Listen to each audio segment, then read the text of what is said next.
ये हमारे लिए बड़े दुख की बात है कि डोगरी का एक बहुत बड़ा वृक्ष, बड़ वृक्ष जिसे हम कहते हैं, पद्मा सचदेवा जी आज सुबह अचानक इस दुनिया से विदायगी लेकर स्वर्गवास हो गई हैं।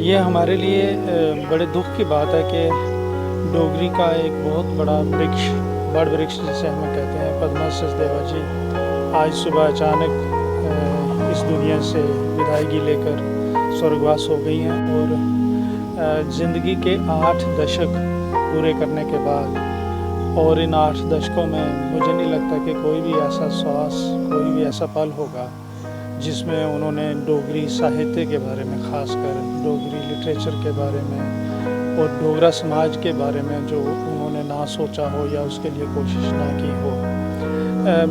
मुझे ये कहने में कोई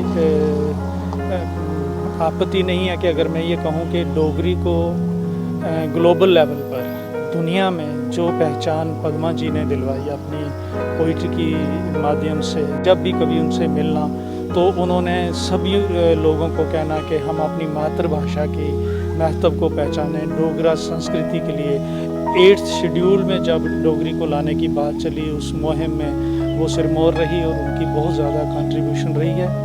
उनके इस तरह चले जाने से डोगरी साहित्य जगत में ख़ास तौर पर और हम जम्मू वासियों के लिए, जम्मू का जितना भी साहित्य है वो चाहे किसी भी भाषा से हो, उनको एक कमी महसूस होती रहेगी। डॉक्टर रतन बसोत्रा, मैं ये समझता हूँ कि खाली डोगरी को ही इनके जाने का नुकसान नहीं हुआ, पूरे साहित्य जगत को एक बहुत बड़ा नुकसान हुआ है। क्योंकि पद्मा जी एक ऐसा नाम है जो पूरी हिंदुस्तान को छोड़ के हिंदुस्तान के बाहर भी जानी जाती थी।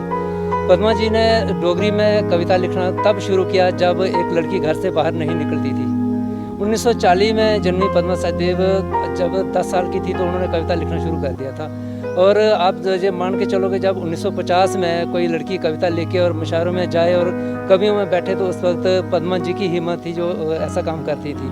तो उनके जाने से डोगरी को, और मैं जैसे पहले कहा कि पूरे साहित्य जगत को बहुत बड़ा नुकसान हुआ। पद्मा जी से भी अक्सर उनके साहित्य को लेके या कविता को लेके बात होती रहती थी। और कभी कभी हम कॉन्फ्रेंस करते हैं जहाँ ऑल इंडिया कॉन्फ्रेंस होती है डोगरी की, तो उसमें अक्सर हम पद्मा जी को बुलाया करते थे और उनके साथ अच्छी बातचीत होती थी साहित्य को लेकर। की पंक्तियाँ पूरी तो अब मुझे याद नहीं है, लेकिन उनकी एक कविता बहुत प्रसिद्ध हुई थी, राजे दी मंडियाँ तुंदियाँ, एक वो कविता थी। और एक कविता थी, दिख तविदा निर्मल पानी, दिख चना दी चाल, कहीं कानो नराते थे सोनी मारे शाल। तो इस किस्म की कविता उन्होंने लिखी हुई है और बहुत बढ़िया कविता लिखी थी। डोगरी में उन्होंने एक उपन्यास लिखा था, एक ही सुगी, और चित चेते उनकी आत्मकथा है। बात आपसे कहूँ कि डोगरी को जम्मू के बाहर जो प्रमोट किया, जम्मू के बाहर अगर डोगरी को किसी ने कोई लेके गया तो वो पद्मा जी थी। और पद्मा जी ने डोगरी में लता मंगेशकर जी से, आशा भोंसले से, महेंद्र कपूर से और भूपेंद्र से, जो बॉलीवुड के सिंगर हैं, उनसे डोगरी के गाने गवाए हैं।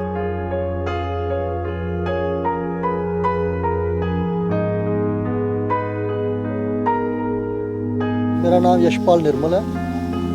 मैं हिंदी और डोगरी दोनों भाषाओं में लिखता हूँ। पद्मश्री पद्मा सचदेव को लोग डोगरी के नाते जानते थे और डोगरी को पद्मा सचदेव के नाते जानते थे। तो आज उनके जाने से हमारे डुग्गर को, डोगरी को, जम्मू को और इस यहाँ के साहित्य जगत को एक भारी क्षति जो हुई है। पद्मा सचदेव की एक लोरी है जो बहुत अच्छी लगती है मुझे, और ये लता मंगेशकर ने गाई है, तू मल्ला तू लोक पन्ने ठीकरियाँ बादाम पन्ने तू। तो इसी तरह उन्होंने बहुत सारे गीत जो हैं अलग अलग देश के चोटी के जो गायक हैं उन्होंने गाए हैं। वो एक मतलब डोगरी को जीती थी। वास्तव में जो डोगरी थी उनका ओढ़ना पहनना सब डोगरी था। वो जब भी जम्मू आती तो एक मतलब ऐसे लगता था कि कोई डोगरी का एक थंब जो है, स्तंभ जिसको हम कहते हैं हिंदी में, डोगरी का स्तंभ थी वो। तो उनके जाने से डोगरी का एक बहुत बड़ा जो स्तंभ है वो हिल गया है, गिर गया है। ये मैं चीफ एडिटर हूँ Jammu and Kashmir academy of art culture and languages में।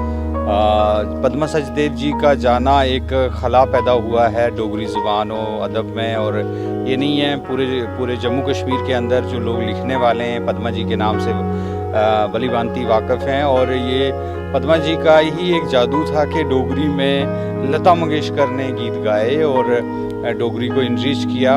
मैं समझता हूँ जम्मू कश्मीर की पहली ज़ुबान है जिसमें लता जी ने गीत गाए हैं, जैसे पला छपैया डोगरिया, और एक पूरी केसट जो है वो डोगरी में उन्होंने की।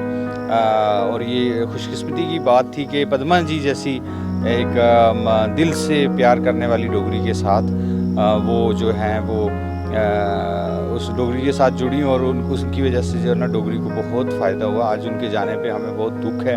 वो कल्चरल एकेडमी की बहुत सारी हमारी जो कमेटीज़ थी उनकी मेंबर थी, वो बहुत अच्छे तरीके से गाइड करती थी कल्चरल एकेडमी को कि वो किस तरह से अपना का कार्य करे। और बहुत सारे हमारे सेमिनार्स और कॉन्फ्रेंसेस में उन्होंने हेड किया, की नोट एड्रेस दिया, और कॉन्फ्रेंसेस में अपने जो वक्तव्य हैं वो उन्होंने रखे।